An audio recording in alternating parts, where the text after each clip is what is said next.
Oi, eu realmente pretendia gravar esse vídeo lá do quarto do meu filho, porque ali para mim é um mundo mágico. Mas infelizmente ele está internado de novo, então a gente faz o que pode. Mas eu trouxe um vídeo hoje de livros que eu recomendo para crianças de 0 a mais de 100 anos.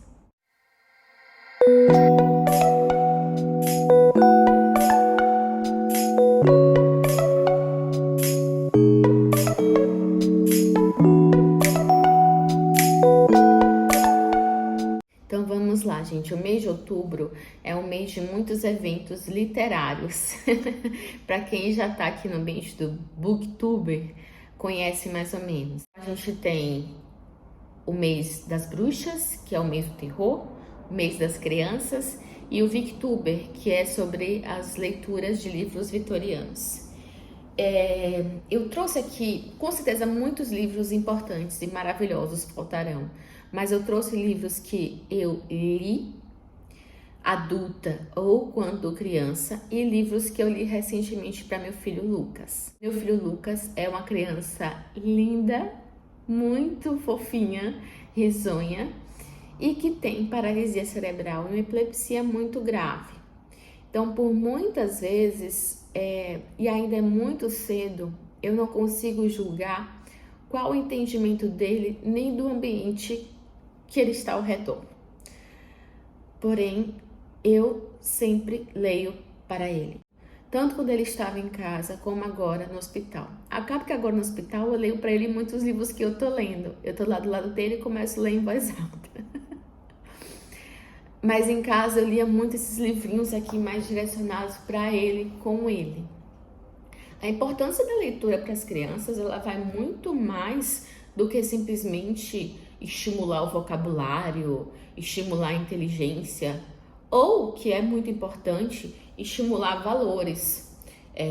Valores vêm de exemplo, então muito mais do que um livro, valores são construídos em casa. Mas uma das formas essenciais de leituras para crianças são as leituras com as crianças.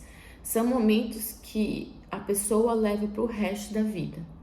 A gente ouve muitas pessoas falando o fato de lembrar que os pais liam com elas, os livros que os pais mostraram. E como eu falei, criança vive de exemplo. Então, não adianta você cobrar seu filho leitura se você não lê e se você não lê com ele.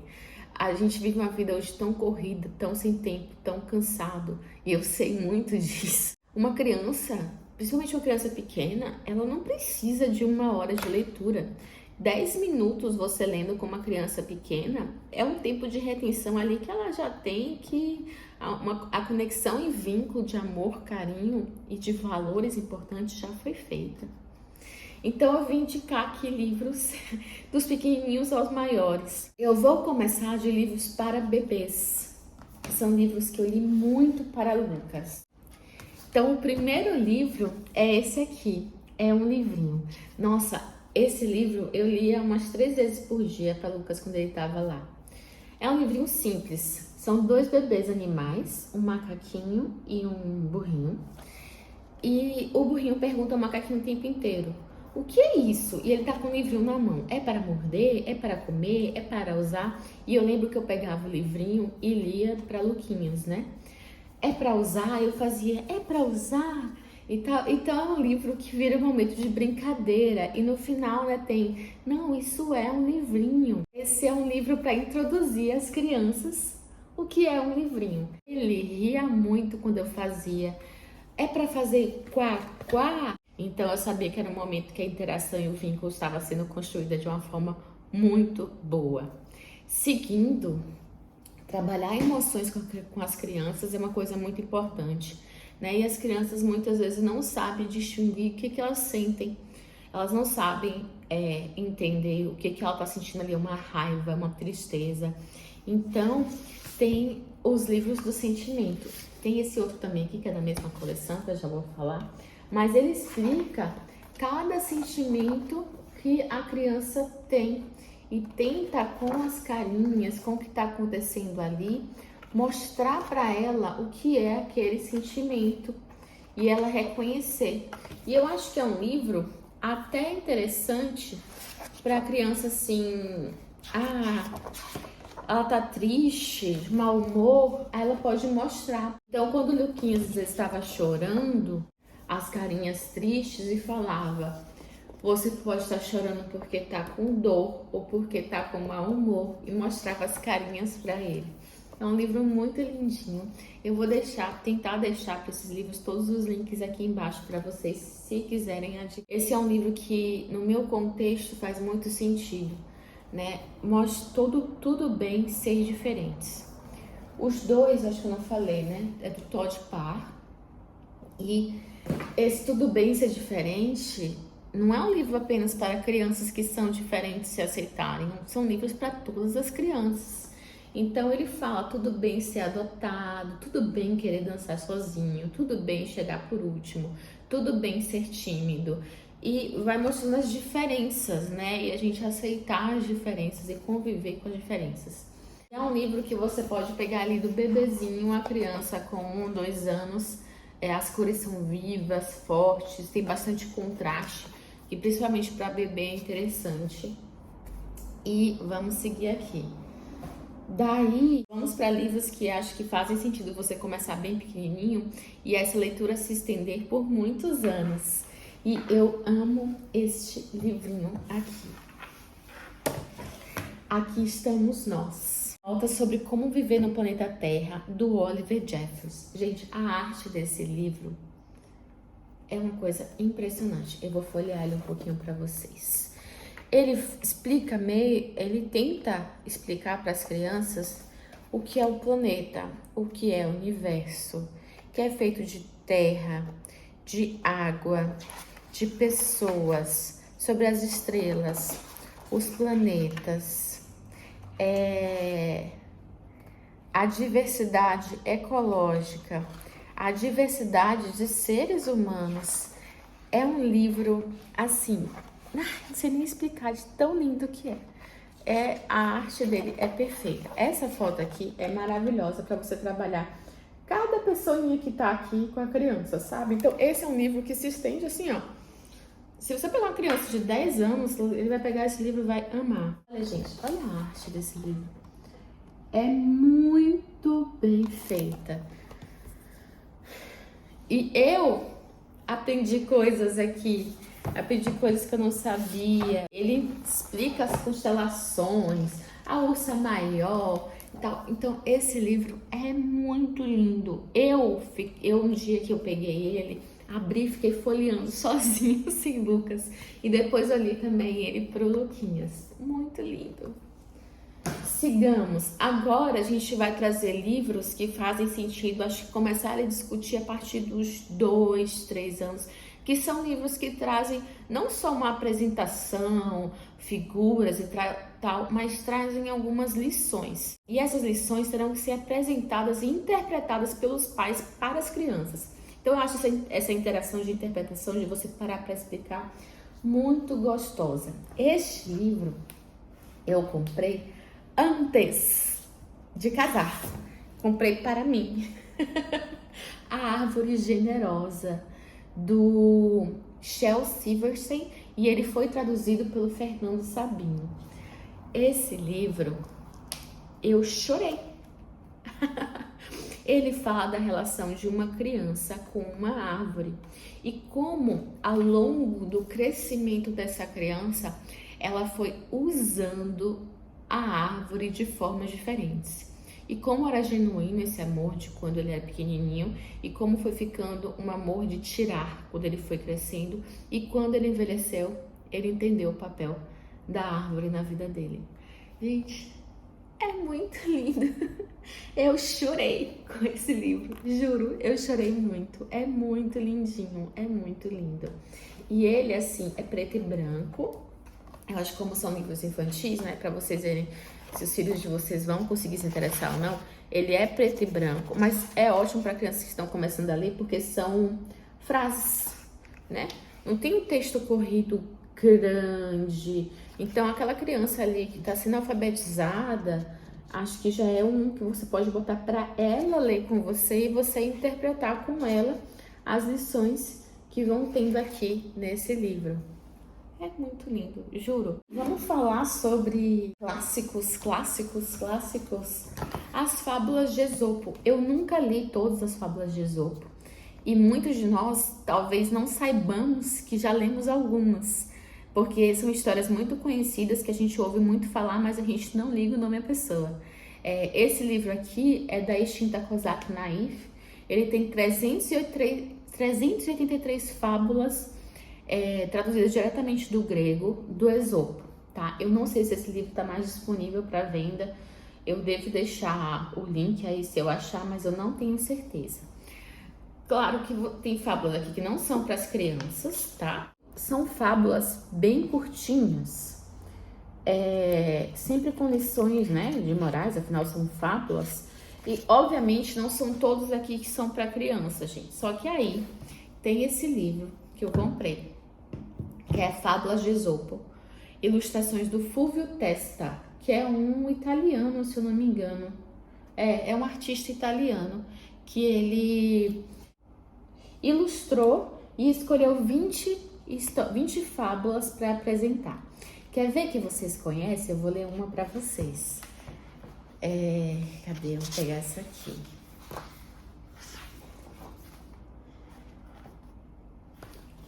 A lebre e a tartaruga.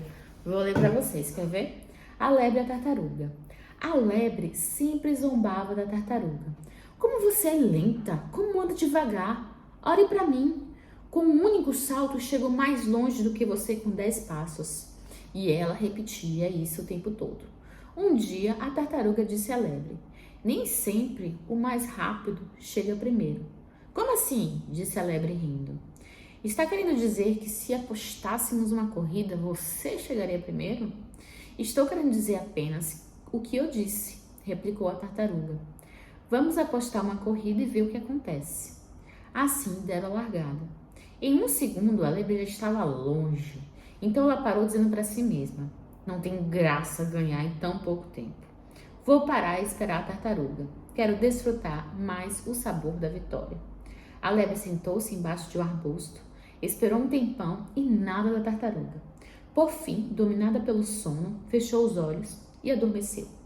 Então a tartaruga chegou, diminuiu o passo para não acordar a lebre e continuou o seu caminho.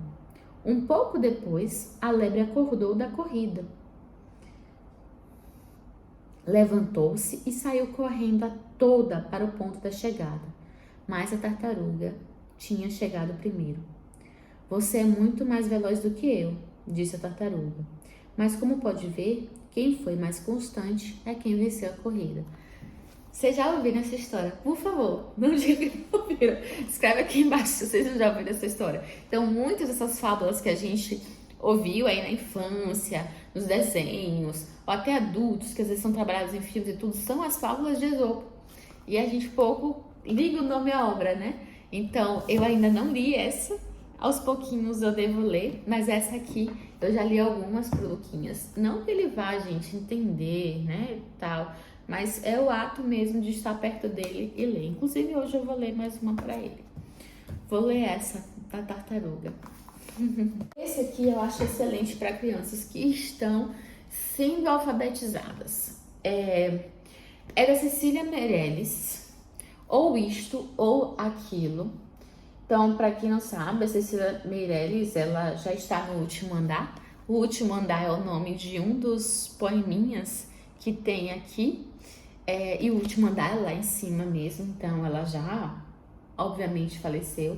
Ela tem uma obra para adultos bastante extensa. É uma poetisa carioca que representa toda a riqueza da nossa cultura literária nacional. E ela publicou, esse aqui foi publicado em 64.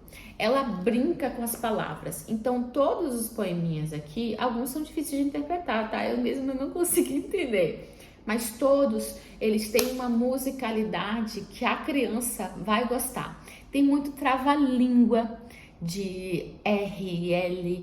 A flor amarela. Olha a janela da bela Arabella. Que flor é aquela que a Arabella molha? É uma flor amarela. Esse aqui é um trava-língua fácil, mas tem vários trava-línguas bem difíceis.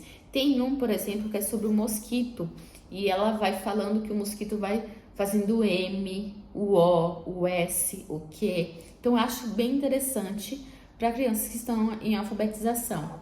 O eco. O menino pergunta ao eco onde é que ele se esconde, mas o eco só responde: onde? Onde? O menino também lhe pede: Eco, vem passear comigo, mas não sabe se o eco é amigo ou inimigo, pois só lhe ouve dizer: migo. Ai, muito lindo! Tem outros aqui bem difíceis, tá, gente? Tem tristes também, tem uns bem tristes aqui. Mas esse aqui eu nunca li pro Luquinhas. Eu preciso corrigir isso. Mas eu li antes de ontem para poder fazer esse vídeo, porque tava lá em casa e eu não tinha lido para ele ainda.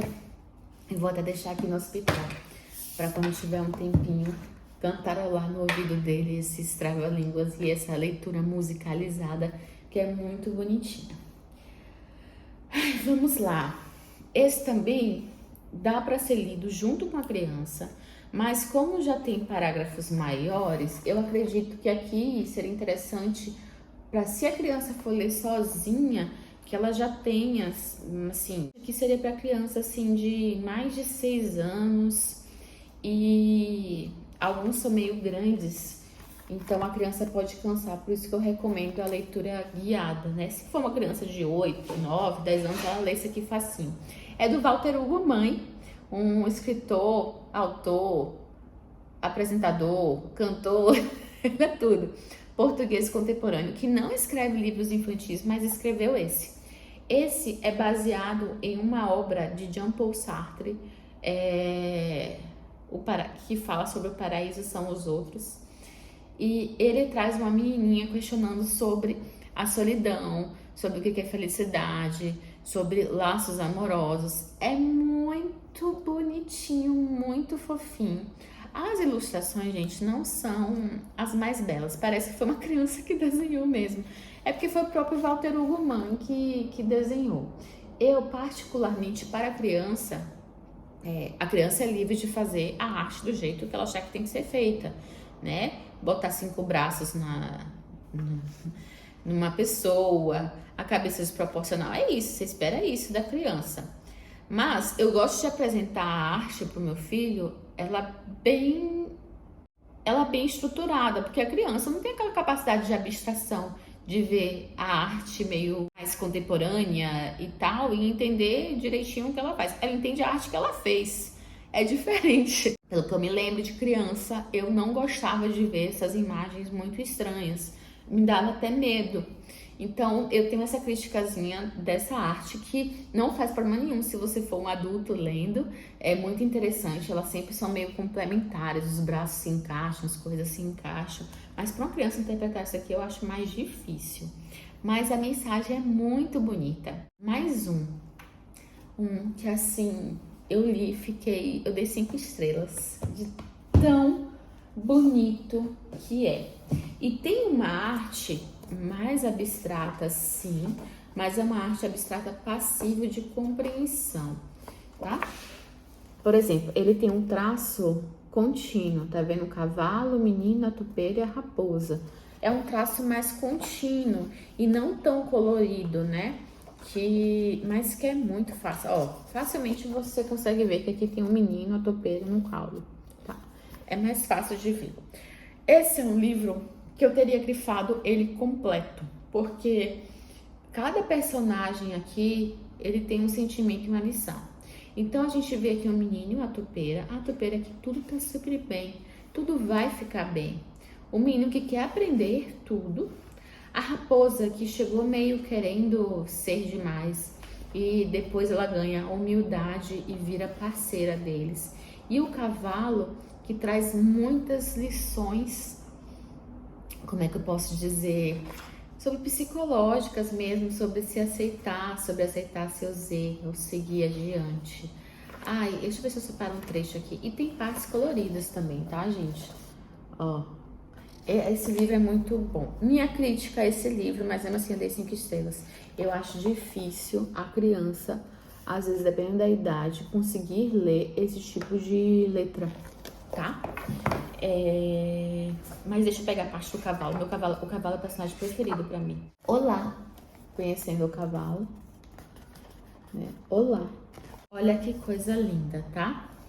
Olha só. O menino, que é sempre quem questiona, pergunta, porque ele quer aprender, né, as lições, pergunta ao cavalo: quando você se sentiu mais forte? Eu vou chorar, tá, gente? Eu chorei muito com esse livro. Quando você se sentiu mais forte? Perguntou o menino. Quando tive coragem de mostrar minhas fraquezas. Pedir ajuda não é a mesma coisa de desistir, afirmou o cavalo. É se recusar a desistir. Gente, eu chorei muito com esse livro. Ai, o menino pergunta, topeira. Às vezes fico com medo de vocês descobrirem que eu sou sem graça, disse o menino. Aí a topeira, que é muito sábia, responde: o amor não exige que você seja extraordinário, tranquilizou a topeira. O cavalo pergunta à raposa: todo mundo precisa de uma razão para seguir em frente, falou o cavalo. Qual é a sua? Vocês três, respondeu a raposa. Voltar para casa, disse o menino.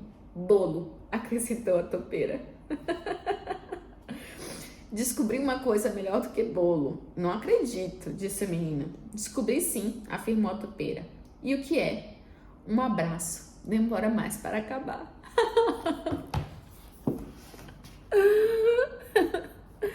Gente, ai, Senhor Deus, eu choro muito com esse livro. Eu leio ele toda hora. Eu li ele esse mês. E eu leio ele toda hora e eu choro. É muito lindo. Tá vendo que até pra crianças de mais de 100 anos? Oh, meu Deus. Agora vamos aqui chegar em livros que são mais para crianças até pré-adolescência. Não, talvez esse aqui seja a partir de crianças de 8 anos, outros talvez um pouquinho mais. Esse pode ser lido tanto em conjunto, acho que para uma criança de 8 anos é interessante a leitura em conjunta, mas para crianças de mais de 10 anos já dá para ler separado. Quem nunca viu Sessão da Tarde de Matilda? Pelo amor de Deus, você não nasceu nos anos 90.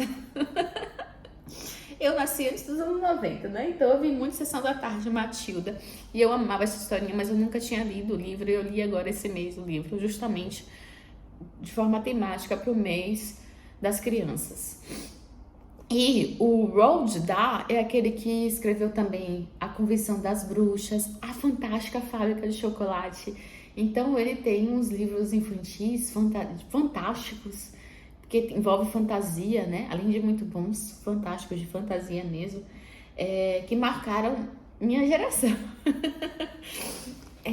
Acho que a Fantástica Fábrica de Chocolate tem uma adaptação, acho que foi pós-2000, né? Mas eu vi desde aquele antigão lá e eu achava maravilhoso. A Matilda é uma menina muito inteligente, pequena, que adorava ler e que vivia numa família que não tinha laços de valores, tá? A mãe dela era uma pessoa que não representava ali o papel de mãe, muito menos o pai, que na verdade tinha ali o papel de ser uma pessoa contraventora, uma pessoa que não seguia ao lado correto. Aí algumas pessoas questionaram nesse livro, eu vi alguns comentários questionando que não acha certo o fato da Matilda fazer muita troça e pegadinhas com os pais, pegadinhas pesadas mesmo, que achava que essa vingança que ela fazia pela forma que era tratada era muito ruim para as crianças. Gente, as crianças chegam numa fase que elas já começam a ter poder de abstração, principalmente a abstração de histórias que nos foram apresentadas e entender o que é o certo e errado daquilo ali. A criança que lê não vê naqueles pais ali a figura materna e paterna. Se ela tá vendo, é porque ela não tem um exemplo saudável em casa. Porque qualquer criança que tem um exemplo saudável em casa, ao ver a relação da Matilda com seus pais, entende que aquilo ali é errado e entende por que a Matilda tem aquelas atitudes e sabe que a atitude dela não é tão boa, mas compreende porque ela faz aquilo ali.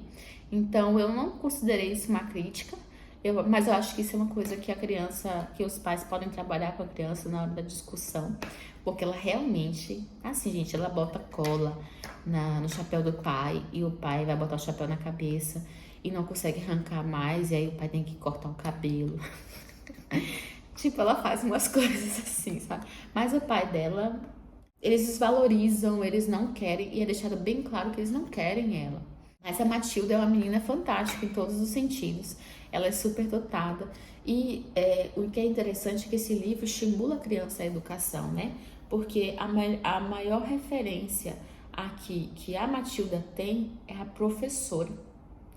Porque a professora para ouvir, para entender e valoriza a Matilda, né? Deveriam ser os pais? Deveriam.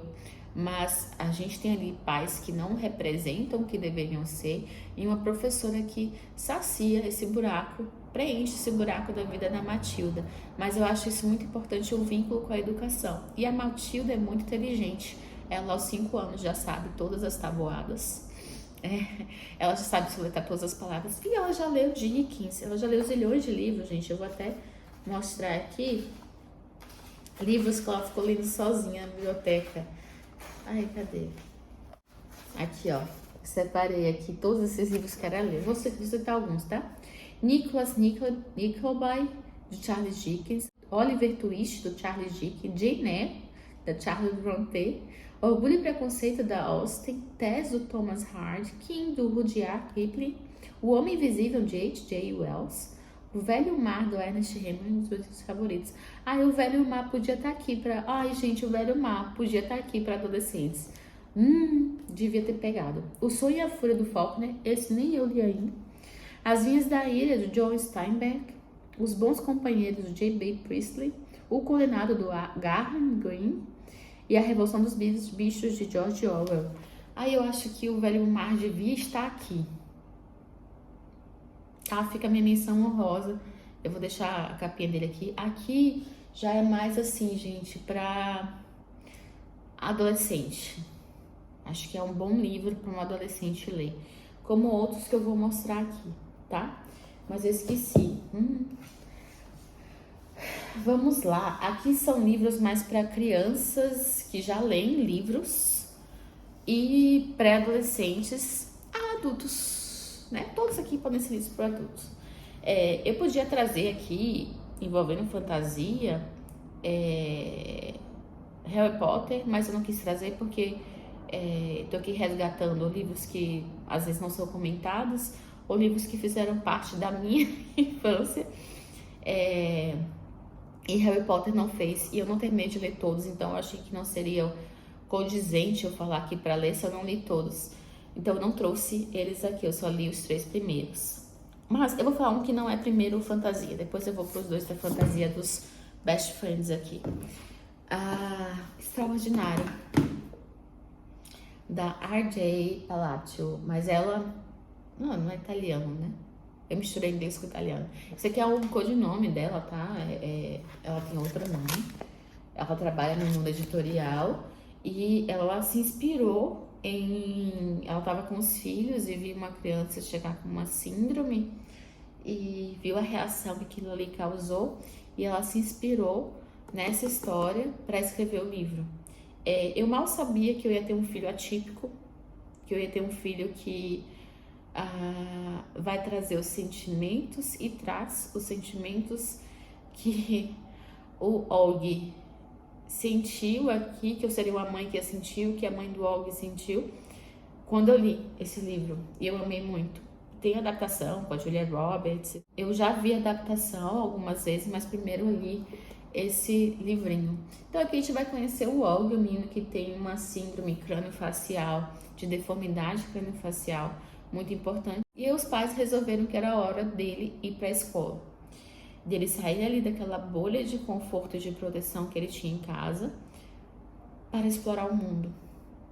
E as barreiras que isso pode ter. Porque criança, gente, ela é muito verdadeira no que ela sente. Então, se ela não está preparada a ver, entender e amar o diferente, ela vai trazer toda a estranheza e preconceito que ela tem dentro do coração dela da forma mais sincera e cruel.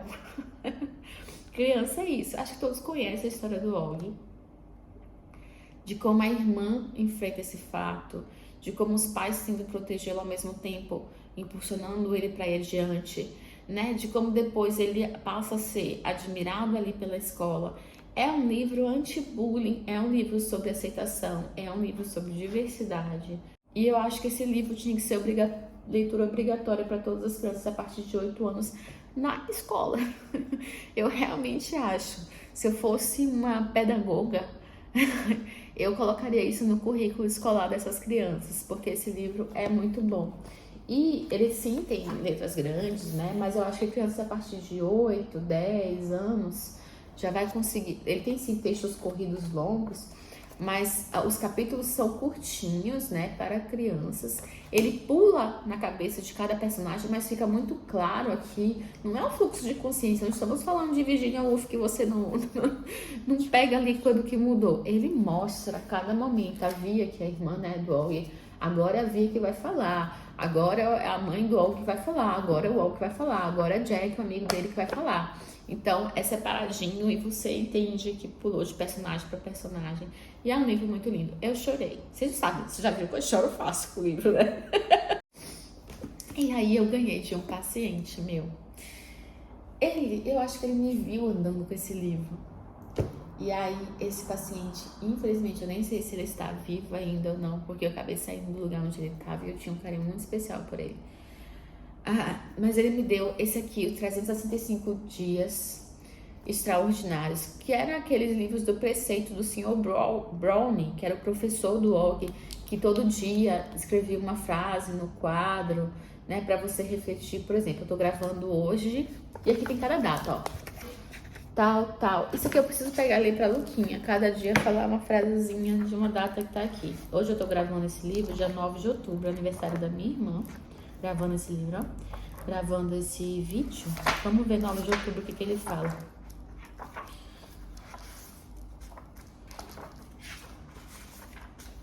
A gentileza é a corrente de ouro que une a sociedade. Goethe. Aí, Dia das Crianças, vamos ver o que tem. A felicidade interior quase sempre vem depois de uma boa ação. Padre Faber. Ai, gente, ó, tem Voltaire, Victor Hugo, tem várias coisas, tem até dos Simpsons aqui. Achei o nome do paciente, eu não lembrava o nome dele. Doutora Jamile. Agradecemos sua sempre atenção, dedicação e amizade. Nananã e nananã. Ai, meu Deus. Olha que lindo esse do Sêneca. Onde quer que haja um ser humano, haverá oportunidade para uma gentileza. Então, eu acho que são livros que você tem que dar em conjunto, assim, para criança. Ai, gente. Agora vamos para as fantasias. E aí eu vou falar dos brothers, dos best friends, amigos para sempre. C.S. Lewis e Tolkien, né? As Crônicas de Nárnia tem um vídeo específico em que eu falo sobre cada uma das crônicas aqui, as relações bíblicas que tem. Falo também sobre alguns problemas que para o adulto não é problema, tá? O adulto tem capacidade de entender o tempo, o momento em que esse livro foi feito. A minha questão é uma criança que às vezes não tem esse conhecimento, que eu acho que os pais devem trabalhar. Mas isso não tira a grandiosidade, a beleza e o simbolismo lindo que existe nessa obra. Eu até comprei todo grandão ilustrado novo, porque eu quero dar para Lucas esse outro ilustrado bonitão, sabe? Tem adaptações já pro cinema, não vou me estender na história. Tem um vídeo aqui, ó, que eu explico tudo sobre esse livro, tá? Aqui, gente, criança precisa de aventura, sabe? Precisa de um pouco de fantasia, precisa do mundo fantástico para ela se ligar. Então aqui a gente tem um mundo fantástico, completo, e cheio de lições sobre coragem, sobre a amizade, sobre seguir o certo, condenar sim o errado. Além de que, a depender da sua religião, tem vínculos importantíssimos com a história do cristianismo, né? Desde o Velho ao Novo Testamento aqui. A gente tem desde Gênesis ao Apocalipse. inclusive sobre o poder do nascimento, a aceitação da finitude e da morte. Tem muita coisa interessante nesse livro. Mas eu lembro que eu comecei a ler com meus sobrinhos, e eles tinham na época 8, 9 anos, por aí, e meu sobrinho de 8 anos tinha dificuldade, às vezes, de capítulos um pouco longos aqui, mas eu acho que isso depende de cada criança, sabe? Mas se você quebra o capítulo, quebra a história e vai. Para uma criança de mais de 10 anos, ela lê sozinha, tá, gente? Ela tem que pegar isso aqui e começar a ler sozinha. E não, calma, não é esse livro dessa grossura, não. Isso aqui são 7 livros em um.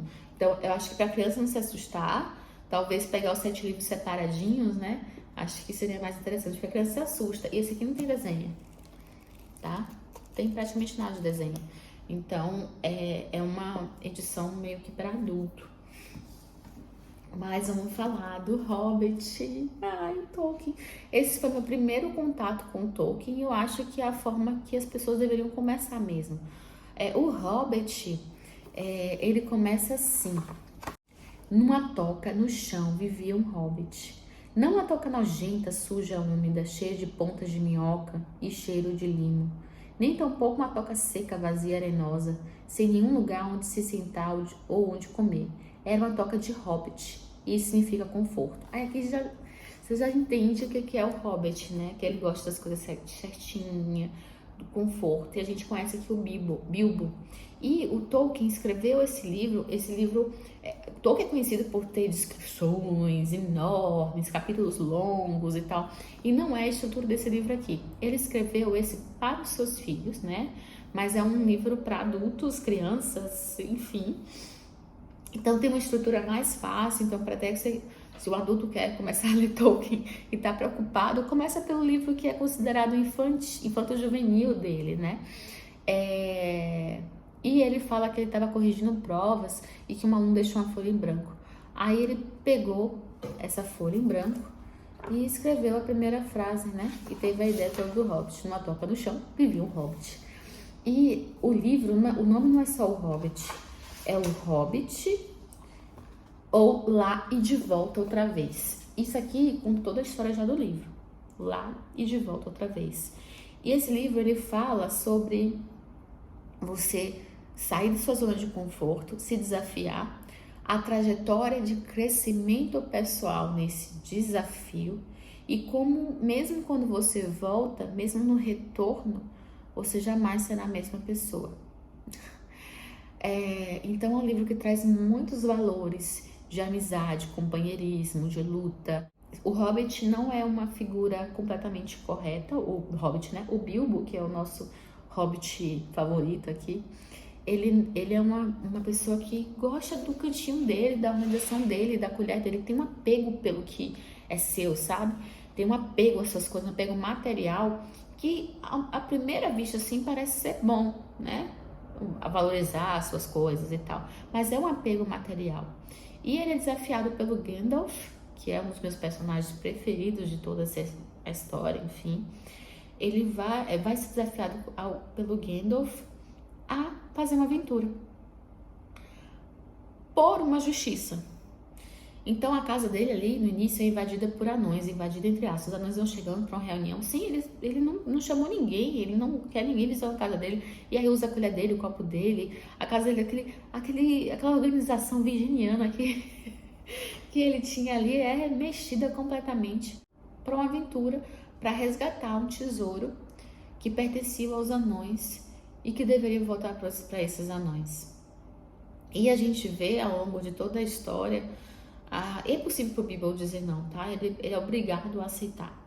E a gente vai vendo ali a transformação do Bilbo, de alguém covarde, com medo, que não acreditava em si, em alguém esperto, taciturno, até que sabia um pouco mentir ali em alguns momentos, quando era necessário, forte, corajoso. A gente vai nessa transformação e tem aqui o dragão, que vivia em cima de seus tesouros mesmo, né? E só acumulava, não fazia nada com eles. Então é um reflexo do Bilbo, o dragão. E há esse embate entre eles. E aqui esse livro, gente, tem muita fantasia, música, tem muita música. Você vai cantando junto. Tem parte que só de você cantar junto com os anões. Não, não, não, não, não, não. Você vai cantando. E tem muita charada. Tem charadas entre o dragão e o Bilbo. Entre o... Ai, esqueci o nome daquele... My Precious. Do anel. Porque o anel começa a apresentar aqui. E você começa a conhecer o anel como mal. Né? Como o anel...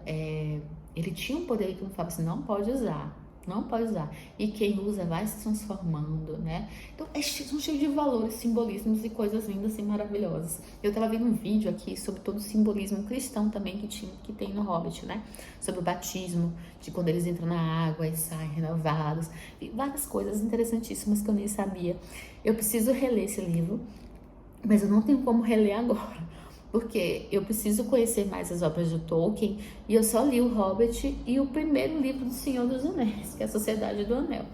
Então, tem muito caminho ainda pela frente e eu preciso corrigir isso ano que vem. Mas o Hobbit eu não vou reler agora. Era isso, gente. Eram esses livros que eu queria recomendar para vocês. A infância, ela é única, tá? E ela é um momento que não volta mais, que ficam só as lembranças, que pode ser lembranças maravilhosas ou não. Eu lembro da minha infância muito como um momento de fantasias pessoais e também um momento muito solitário da minha vida. Minha irmã era muito mais velha que eu, então minha infância foi muito admirando a adolescente e mulher que ela foi se formando e pouco vivendo minha infância ali. Meus pais trabalhando fora o tempo inteiro porque era necessário e eu me sentia muito sozinha. E eu criei meu mundo ali de fantasia. Apesar de eu não ter tido dos meus pais exemplos de leitores, eles sempre, do jeito deles, na possibilidade deles, pessoas que não tiveram formação educacional, me mostraram o poder do ensino, da educação e dos estudos. Então, mesmo sem o exemplo direto, que é a forma mais fácil e adequada que eu acredito, eles sem poder e dentro da ignorância deles, foram justamente sábios em mostrar o poder da educação. Eles sempre souberam me dar o adequado estímulo de aptidões que eram importantes, que eles acreditavam que eram importantes para mim. Então, eles sempre me deram acesso e eu tive esse privilégio e eu soube aproveitar o privilégio, porque uma das coisas que mais me irrita é quem tem os privilégios e não aproveitam de forma adequada, né? De me dar livros, me dar educação, de eu entrar nisso, de eu pôr valor nisso. E principalmente valores muito importantes que eles me deram de ser correto, ético, justo e amar o próximo. Foram valores que meus pais construíram em mim e que eu acho que a gente tem que construir nos nossos filhos. Ai, eu tô emocionada porque eu queria passar o dia das crianças com o Lucas em casa. Mas estamos aqui e é isso. E bola pra frente.